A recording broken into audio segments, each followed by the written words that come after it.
let's just start with a basic understanding of what's going on in Luke's genealogy. Okay, so Luke's genealogy begins with what? Or who? Jesus. Okay.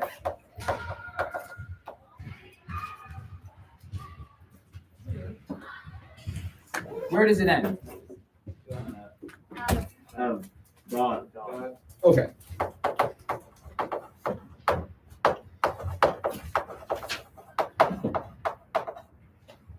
Right? Okay.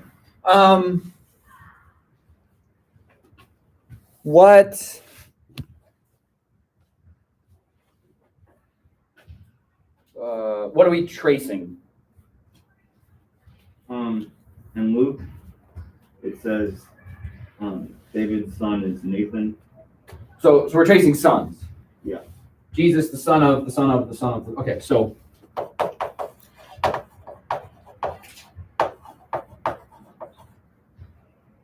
yeah, you with me so far? Okay, so as we begin, then we start with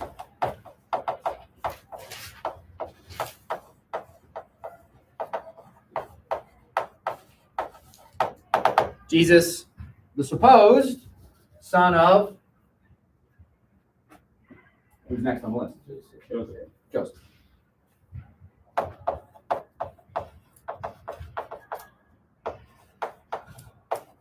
Son of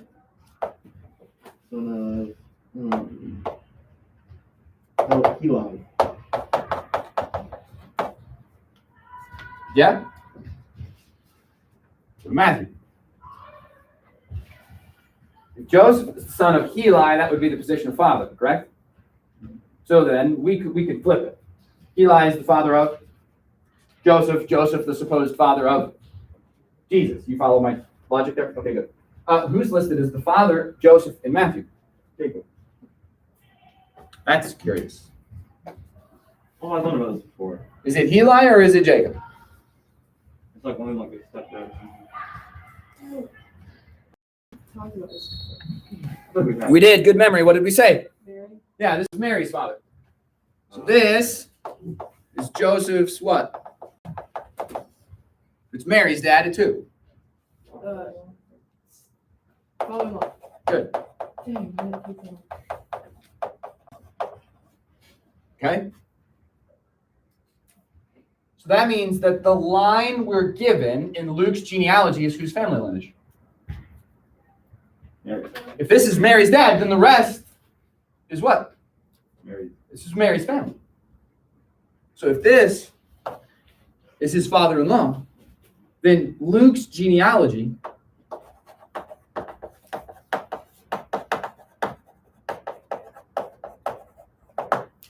is Mary's family line. Which, by the way, goes back to David. Which is why David's son in Luke's genealogy is listed as Nathan, but it's listed as somebody else in Matthew's genealogy. Because in Matthew's genealogy, we have Joseph's family lineage. But in Luke's genealogy, we have Mary's family lineage. And they come from different sons who belong to the house of David.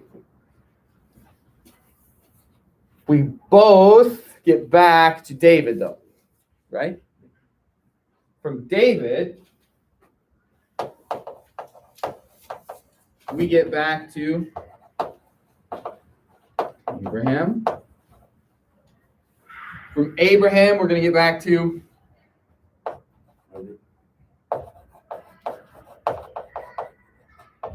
I was going a little further back than that. Noah, and then from Noah back to Adam. Right? That makes sense. Matthew stops his genealogy where? Where does Matthew's genealogy stop? Abraham. So here's the question. Why does Luke continue his genealogy to Adam? To possibly show the son of man relation. In part, yes. Why else? To prove that he is like the promised descendant of Adam who's going to. In part, yes. You're both right. Why else? There's one other little tidbit to this. Strike his heel through his head. Well, that was the quotation he's referring to. That's the promised son of Adam, right? Who will crush the serpent's head, although being struck by it. What else? What did I say was one of the key themes for the Gospel of Luke? The outsider, the rejected, the marginalized, the disenfranchised? Yeah? Abraham is the father of the Jews.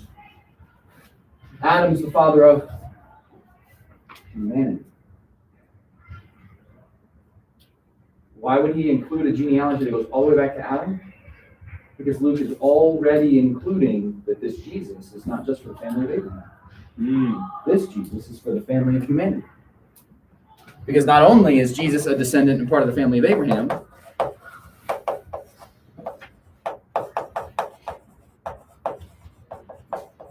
part of the family of humanity.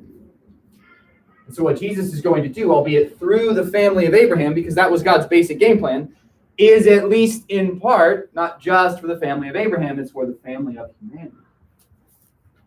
We're already including the marginalized, the disenfranchised, the rejected, and the outcast, because this would include who?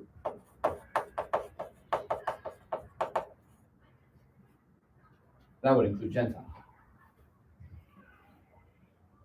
Matthew's focus is on the distinctly Jewish messianic expectations, and so he goes to Abraham and stops. It's fine. Jewish gospel, Jewish individual, written to a Jewish audience, yes? Luke is a Gentile individual writing to perhaps a high-ranking Roman official. Why does he care about a Jewish family line? He doesn't. He cares about the family of humanity. Yeah? Because it's a bigger issue. Is this making some semblance of sense to you? Okay. On top of that, the family line that we get is Mary's. In the ancient world, would it have mattered what Mary's family lineage was? No, it only mattered Joseph's.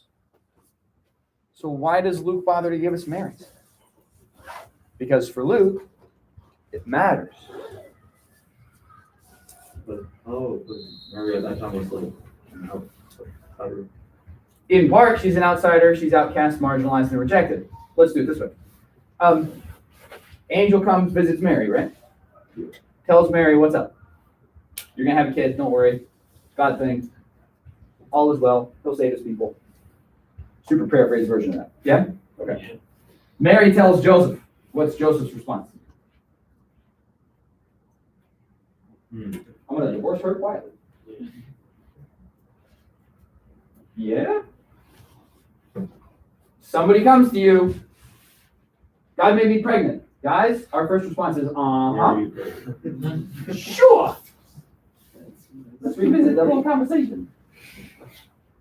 It takes an angel showing up to Joseph being like, look, okay, she's telling you the truth. Don't be a dummy. This legit, it's okay. You go, okay. Because that's what it would take. That's fair, right? So here's the deal. They then go as a family to Bethlehem to be registered in the census. And there's no room for them. Is that like the hotel signs all say no vacancies? Maybe. But Joseph wouldn't have started at hotels. If his family is from Bethlehem, then he's visiting family. Why would a Jewish family who's high on hospitality not have room for one of their family members? Because they can do math. She's 9 months pregnant, you've been married 6. Because they can do math. She's 9 months pregnant, you haven't married that long. It's less, no vacancies, and it's more, no room for you. Right? Marginalized, rejected, outcast, and outsiders. On top of that, who cares about a woman's genealogy? Not only, not trying to be sacrilegious here, not only is she probably a liar, who cares? The promise doesn't come through her family line, except for the fact that she's family of David. And if we're taking seriously the claim that this is God, right, and Mary, then how is he son of David?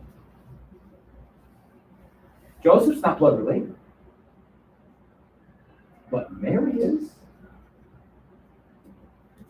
Oh. Luke takes seriously what the rest of the world around him would have been like, yeah, whatever, it's just a woman's genealogy. Who really cares? Joseph's the important factor, right? He takes seriously, not only is Jesus part of the family of David, perhaps because he's been adopted by Joseph, right? He's going to raise him as his adoptive son, but because Mary's bloodline is David's bloodline. And so if you want to run the adoption route with Joseph, or you want to run the bloodline route, you're going to get to David either way. But Luke picks up Mary's line, when Mary would have been the most marginalized and outcasted individual in most of Jewish society, simply because of the appearance of impropriety and the fact that she's a woman. Yes? Are you with me so far? Yes. Now, hold on to that thought for a second. This is the full weight of what Joseph does. He takes all of that up and says, okay, we'll figure it out. That's huge. Don't overlook it, right? Don't overlook that. So here's the deal. We have the genealogy of somebody who's supposed to be king of the universe, son of Adam, part of this family of humanity, which would include Gentiles, and we've gotten there by tracing the family lineage of a woman. Do a quick count. How many women feature in the genealogy of Luke? See if you can find it. Or any gender neutral. You should be able to tell.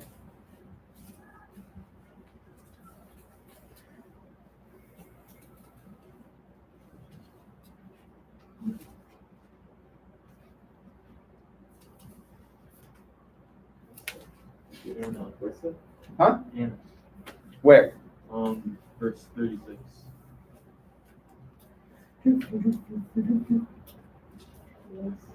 Well, Cousin's Elizabeth. that's not Okay. Shaven. Shaven. Where? Verse 35. Dude's name. Elizabeth. Where? 27.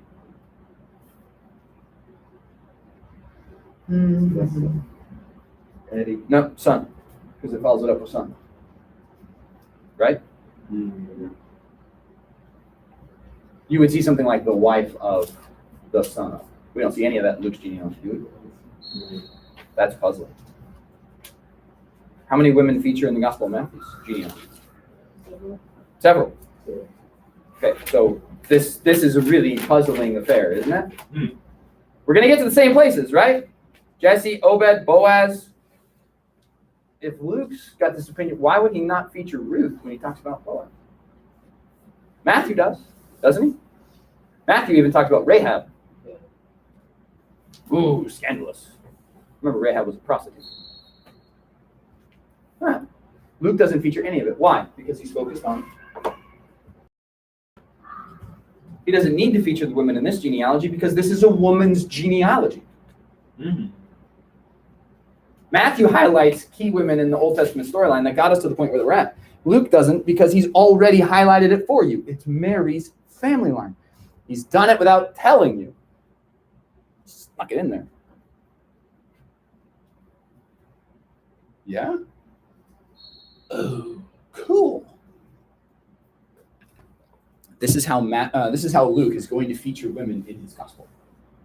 They're just going to show up and be awesome out of nowhere. They're going to feature most prominent in really strategic and critical ways in the life and ministry of Jesus. Right? Here's what I'm going to do. I'm going to send you to an article that talks about women featured in the Gospel of Luke. I want you to read it, take some notes on it. Okay? This will be what we end our time with. We've got almost 20 minutes. Okay? I want you to take your time with the article. If you get through it and you got your notes done and you've really taken your time and processed it, then tackle some memory verses while you have time. We're going to pick up some of the stories that this article highlights tomorrow and continue to talk our way through women in the Gospel of Luke. They are some of the biggest players in the Gospel of Luke. Unlike maybe Mark's Gospel, where Peter seems to be that front runner, or in Matthew's Gospel, where it's always Peter, James, and John, right? In Luke's Gospel, it's the women. Okay? New look on the Gospel of Luke. I want you to highlight it. So open up your iPads and just leave them sit for a second.